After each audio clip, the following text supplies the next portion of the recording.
If you are eating well and moving your body and still struggling to lose weight, it may have nothing to do with calories in or calories out or over exercising, and everything to do with your sleep.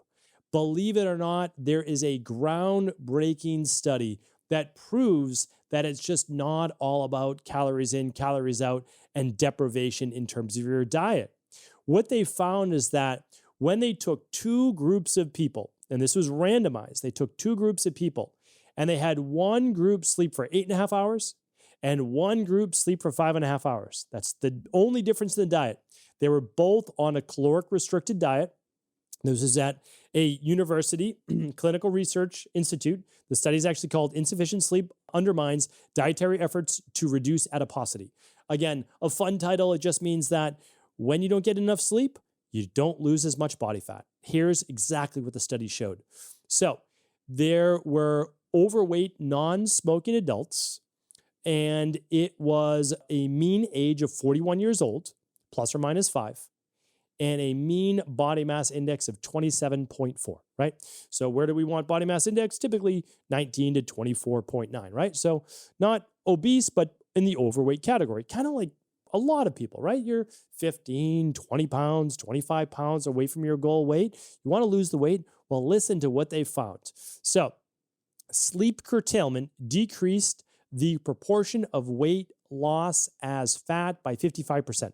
That means the less sleep you got in the 5.5 hour group, you lost essentially 55% less body fat than the other group versus 8.5 hours. I mean, unbelievable. And the increase of the loss of fat-free body mass by 60%. I mean, this is like unbelievable statistics and a really high P-score for accuracy. So this was accompanied by markers of enhanced neuroendocrine adaptation to a caloric restriction, increased hunger, and a shift in relative substrate utilization towards oxidation of less fat.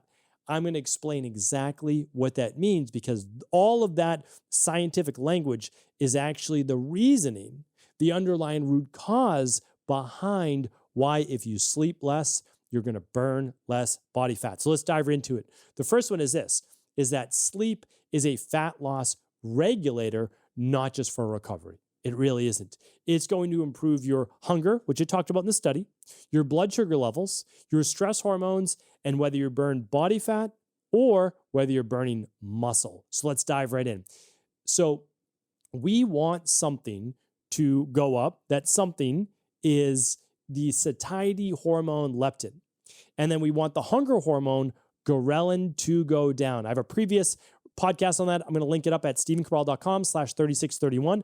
I'll also link up the study. Again, albeit it was a small study, but it starts with small studies, right? And then they say, oh, this worked. We're going to run a larger clinical study now. But remember, in my practice, we've been doing this now for over 25 years. I can share with you that not only did it happen in the study, we've seen this for years. And it's not just me, of course, it's my colleagues as well. But poor sleep increases ghrelin, the hunger hormone. And guess what it decreases? Leptin, the satiety hormone. That means when you're sleep deprived, you are going to be more hungry. You're going to miss the satiety hormones and you're going to overeat because you're not as satiated. Also, because you're trying to fuel your body for lack of sleep with more, usually refined carbohydrates, sugary substances, right? Salt and sugar to keep you going. All right. And what does it fuel? That salt and sugar definitely fuels the adrenals and cortisol. So what happens is when you are sleep deprived, it often raises cortisol levels. The problem with raising cortisol levels, which is the alertness hormone, right, under stress, is that it has a bias to taking those calories and pushing them towards fat storage, adipose tissue, right? Adiposity, increasing body fat. So when you increase cortisol levels, stress, what happens? You increase fat storage. That is why we need to decrease stress with a nice calming bedtime routine and more sleep in order to, believe it or not, burn more body fat. Yes, sleeping helps burn more body fat. Okay, the next one is this, insulin resistance. We've known this for many years. Those people who get 6.5 or so less hours of sleep per night have higher fasting blood sugar levels. This is a problem. If blood sugar levels go up, Insulin levels are going to go up, but insulin is going to become less sensitive to shuttling glucose, sugar, into your cells where it belongs, whether it's moving into the liver, moving into the glycogen stores and muscle cells where it's supposed to be, not shuffle it off to become more body fat.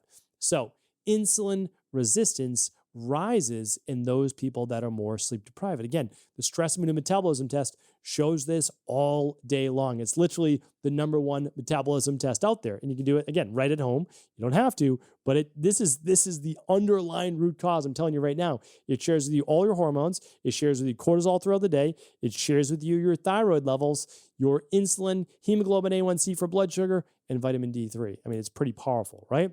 And we'll link that up at episode 3631. You can get that test, just called the stress, mood, and metabolism test. Get it right. You can do it right at home.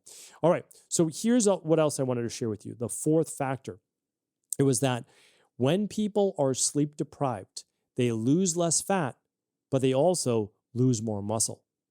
And that they showed that in the study as well. Why is this a major issue?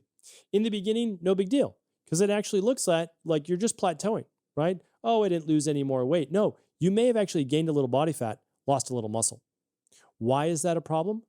Because muscle is far more metabolically active than body fat. It requires more calories to just exist, and especially when it's active. That means if you're losing muscle, eventually you're going to have to eat less and less and less calories just to maintain the same weight. So the goal is never to lose muscle. That's not the goal. The goal is to continue to lose body fat until you're at a place that's right for your body and your overall health. So sleep ties this all together because sometimes we get extremely frustrated at our results, right? We're frustrated because we're following the diet plan, or at least close enough. We're moving our body, we're getting in our steps, we're doing a lot of the right things. But it can be sleep that sabotages not only, honestly, body transformation and body fat, but also our overall health and longevity. So it is one of the #1 factors we dial in. When we work with new clients, this is exactly what we do. We do an initial consultation. We're going to make functional medicine, integrative health, at-home lab recommendations, right? And then in the meantime, before we get those lab results back, we're actually going to work on only 2 things: emptying the rain barrel through a functional medicine detox and working on sleep. And we do that for each and every client. Now, that can be customized for the client. If someone's already dialed in their sleep, they don't need to work on that.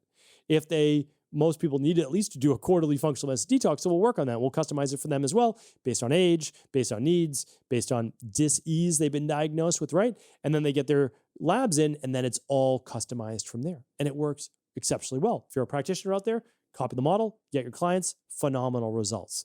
But this is why sleep is paramount.